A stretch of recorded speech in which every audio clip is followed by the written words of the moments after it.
Good morning বন্ধুরা, তোমাদের সবাইকে কেমন আছো? তোমরা সবাই জানিও। আজকে হচ্ছে সোমবারের সকাল 7:30টার মতো বাজে। তো এখন থেকে ভিডিওটা শুরু করলাম। উঠে শুধু ওই কালকের একটা বেড কভার ভিজানো ছিল, সেটা কাচলাম। বাসন এখনো মাজা হয়নি। মা উঠে পড়েছে। আমি দেখলাম আগে আমি চাটা বানাই, তারপরে কাজ তো হবেই, সারাদিন রয়েছে। মা, চাটা ভালো হয়েছে? চা পাতাটা আনানো হয়েছে। ওই চা পাতা ছাড়া খাওয়া যাচ্ছিল না চা।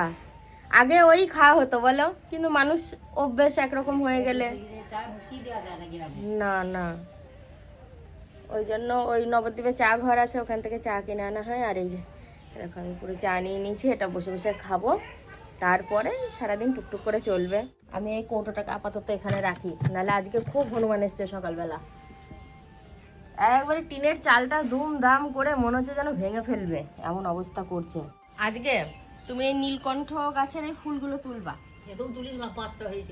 এ দেখো, আজকেও হয়েছে 4-5টা, 4টে হয়েছে আজকে। কালকে তোমার মেয়ে, তুমি ছিলে না বলে সকাল সকাল ঝাঁটপোছ দিয়ে চান করে 2 ঘরে পুজো দিয়ে তারপরে রান্না বসিয়েছে। বলছে নালে মা যদি চলে আসে আর যদি তাকে পুজো দিইনি বিশাল বকবে। আলাম মা যখন সন্ধ্যাবেলা আসবে আমি সাক্ষী দেবো, বলবো তুমি পুজো দিয়েছো। এই তোরা কি আজ টালিগুলো ভাঙবি? লজ্জা পাচ্ছে। টালি ভাঙবি সেটা বল। অনেকগুলো এসছে, সকালবেলা থেকে দেখছি হুটপাট হুটপাট করেই যাচ্ছে। একবারে বিছানায় উঠে বসে পড়েছি। এই কম্বলটা ভাবলাম গোছ করব। ওর তো আর লাগবে না, ও ঘুমাচ্ছে। আর এই কম্বলটা ভাঁজ করে ঢুকানো থাকলে অনেকটা কাজ আগানো থাকে, পরে বিছানাটা টান করে নেব। তো আমি একটা কথা ভাবছি, আজকে হচ্ছে শ্রাবণ মাসের মানে 2য় সোমবার। আর এই বছরে শ্রাবণ মাসে না 5টা সোমবার পড়েছে, যেটা আমি মনে হয় অনেক বছরই দেখিনি। তো 5টা সোমবার পড়ায় যারা সোমবার করবে তাদের পক্ষে খুব ভালো হয়েছে। আর আমার তো গত বছর 4টে সোমবারই আমি করতে পেরেছি, একটাতেও কোনো মানে বাধা টাধা কিছু পড়েনি। তো খুব ভালো হয়েছে। আর গত বছর 3য় সোমবারে আমি জামালপুর গিয়েছিলাম, ওখানে বাবার মাথায় জল ঢেলে ওখানে হব্বিসি করেছিলাম। আগামী বছর যদি বাবা ভোলানাথ চায় অবশ্যই শ্রাবণ মাসের সোমবারগুলো করব। আর একটা কথা, কালকে ছিল একাদশী। তো আমি তো প্রত্যেক দিন প্রত্যেকটা কমেন্ট চেক করি। তোমরা বলেছো যে একাদশীতে প্রথমত মানে শস্যদানা খেতে নেই। আমি যে রুটিটা খেয়েছিলাম সেটা তো শস্যদানা গম ছিল, তো সেটা খেতে নেই, ফল সাবু খেতে হয়। তো বিষয়টা হচ্ছে এটা আমিও জানতাম, অনেকের মুখেই শুনেছি ফল সাবু খেতে হয়, কিন্তু আমার শাশুড়ি মা দীর্ঘদিন ধরে করে আসছে, তো উনি রুটি খায়। শুধু আমার শাশুড়ি মা বলে না, এখানে প্রত্যেকে। তো আমি যদি নতুন করে নিয়ম করি যে না আমি ফল সাবু খাবো, সেটা কোথাও যেন একটু কেউ যদি ভাবে যে দেখো ও একাদশী করবে বলে খুব নিয়ম মেনে করছে, আমি ঠিক মানে বিষয়টা তোমাদের বুঝাতে পারছি না কিভাবে বলতে চাইছি। প্রথমত আমি ফল সাবু খেতেও পারি না, আর দ্বিতীয়ত আমি ওই বিষয়টা ভেবেছি, কষ্ট করে হলেও খেতাম। কিন্তু মা খাবে রুটি, মা ফলসাবু খেতে পারে না, আমি একাদশী করব ফলসাবু খাবো, দুজনা দুরকম খাবো, নিজে একটু অন্যরকমভাবে পালবো, একটু কেমন একটা লাগে আমার নিজের মনের কাছে, যার জন্য আমিও রুটি খাই। আর হ্যাঁ, এটা কিন্তু ভুল করেছি, আমি রুটি খেতে নেই, আগুনে মানে সেকা পোড়া এগুলো খেতে নেই। ওই রুটিটাতেই যদি একটু তেল লাগিয়ে নিতাম তাহলে আর কোনো সমস্যা হতো না। আমাকে কিন্তু বলেছিল বাড়ি থেকে যে এই রুটি করলেও রুটিতে একটু তেল লাগিয়ে নেবা, তাওয়ায় একটু তেল দিয়ে নিলে সেটা রুটি আর হয় না, ওটা পরোটা হয়ে যায় নামমাত্র আর কি। একটু তেল লাগালে পোড়া যে নাম সেটা কেটে যায়, শাঁকাটা কেটে যায়, ভাজা হয়। তো যদি আমি তো মানে লুচি পরোটা খেয়ে সহ্য করতে পারি না, ওই জন্যই রুটি করেছি। আগামী একাদশী থেকে আমি ওই রুটির গায়ে একটু তেল লাগিয়ে নেব, বুঝতে পেরেছো? ওটাই ভালো হবে। আর দেখো, সকালবেলায় তোমাদের কমেন্টের উত্তর দিতে বসে পড়লাম। এই কম্বলটা গোছ করে ঘর দুয়ারগুলো ঝাঁট দেবো, মুছবো, কাজ আছে সকালের জন্য, একটু আলু ভাজা করব। কালকে রাত্রে মার ভাত খাইনি, সেই ভাতগুলো রয়ে গেছে। তো ভাবছি একটু আলু পেঁয়াজ ভাজা করব, যে ভাত খায় খাবে, মুড়ি খায় খাবে, সকালটা হয়ে যাবে। কালকের মাছ আছে, চাল কুমড়ো আছে, ওইগুলো দুপুরে বানাবো, ব্যাস এইভাবে চলবে দিন। আমি তো এদিকে আলু ভাজা করছি আর তার সাথে চাল কুমড়োটাও কাটছি।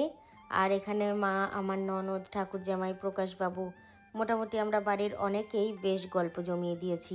আলু ভাজাটা হয়ে গেলেই সকালের খাবার খেয়ে নেব। আর আজকে জানো তো পান্তা ভাত খাবো। আরে গতকালকে না, পরশু দিনকার ভাতগুলো ছিল, সেগুলো আজকে সকালে ফেললাম, পুরো একজনার পেট ভরার মতো ভাত। আর আজকেও রয়েছে। কালকে রাত্রে মা ভাত খায়নি, আমার ননদ লুচি বানিয়েছিল না, ওই 2-1টা খেয়েছে, ব্যাস ওতেই হয়ে গেছে। দিয়ে ওই ভাতগুলো রয়ে গেছে, ভাবছি ওগুলোই খেয়ে নেব।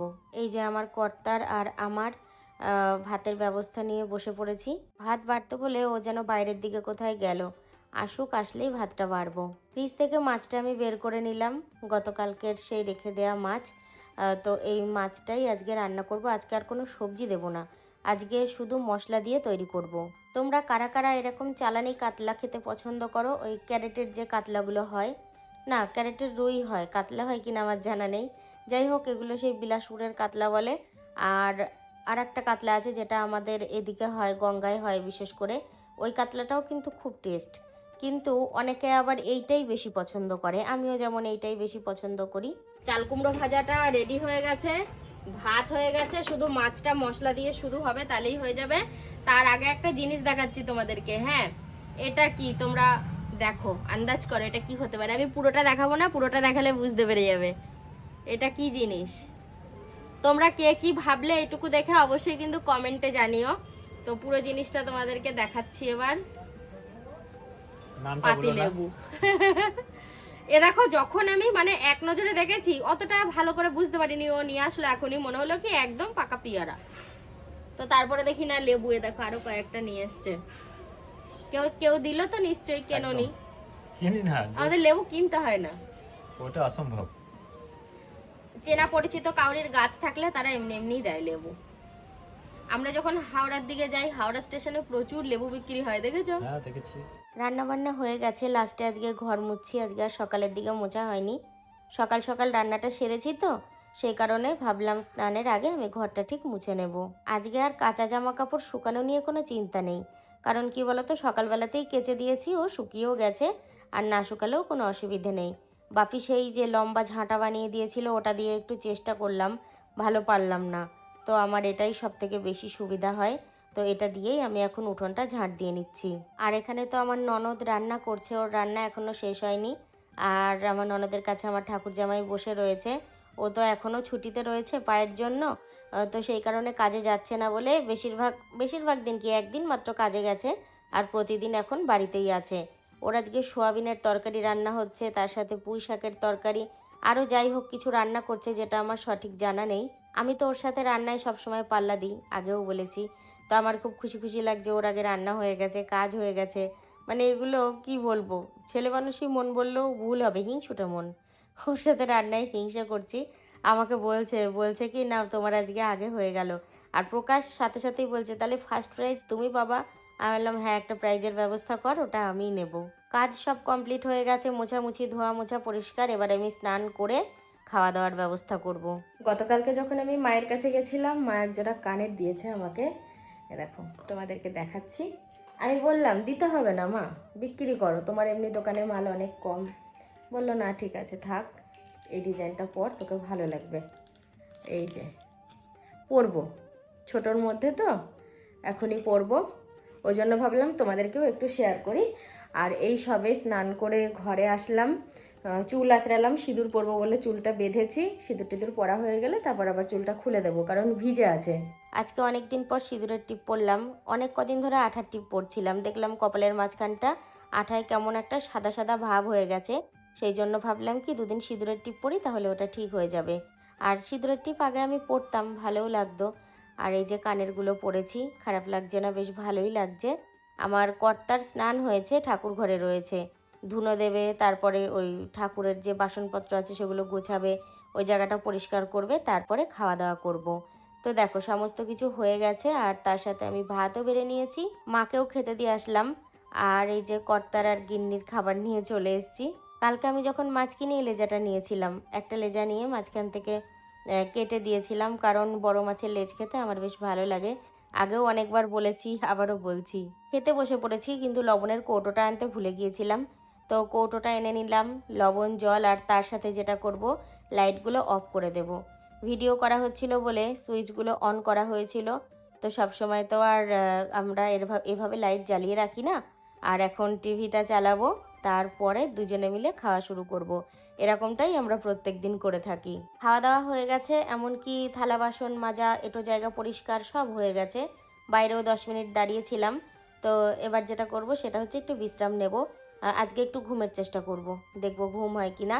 আর আমরা না এই দিকটায় মাথা করছি, ওই দিকটায় মাথা করে মানে আমার একটু ঘাড়ে প্রবলেম হচ্ছিল। সবসময় ওই টিভির দিকটায় হয়তো কখনো তাকানো হয়, তারপরে উবুর হয়ে ঘাড়টা উঁচু করে আমি ফোনে কাজ করি, তো সেই জন্য আমার ঘাড়ের ডান দিকে ব্যথা করছিল।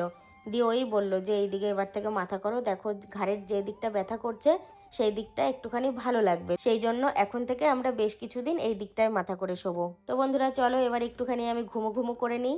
নিজের ওপর খুব খুশি হয়েছি, এমনভাবে প্রস্তুতি নিয়ে শুয়েছি ঘুমাবো বলে, তো ঘুমিয়েছি।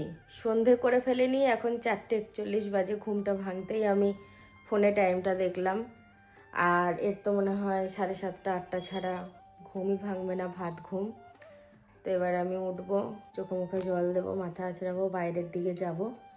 ভালো হলো, এটাই সঠিক। এর থেকে বেশি ঘুমালে মাথা যন্ত্রণা করবে, বারবার হাই উঠবে, এটা অনেক ভালো।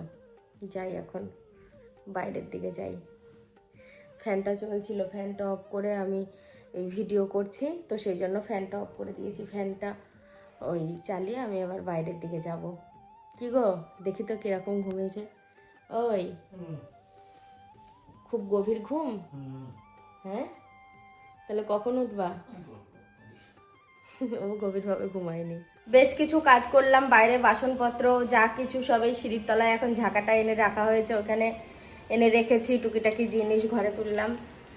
আর এ দেখো এই যে 1 প্যাকেট দই রয়েছে বেশ কিছু দিন ধরে। এটার আর মনে হয় আজকের দিনটা কালকের দিনটা ডেট আছে।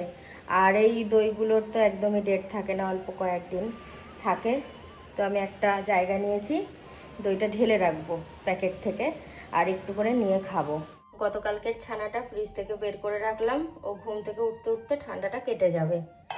আর এ দেখো আজকের দুধের কিছুটা দই বসিয়েছি।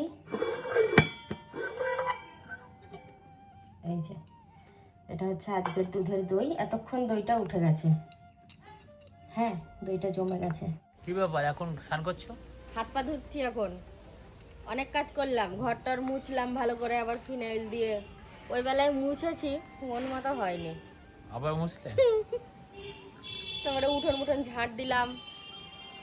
তারপরে এই যে এখানে দুটো বালতিতে, এই বালতিটায় ভিজিয়েছি, কাল সকালে কাচবো এই ঘরের বেড কভার। আর এটা যেহেতু সাদা এই জন্য আলাদা ভিজিয়েছি, আর রঙিনগুলো ওই বালতিতে আলাদা ভিজিয়েছি, সকালে কেচে দেবো।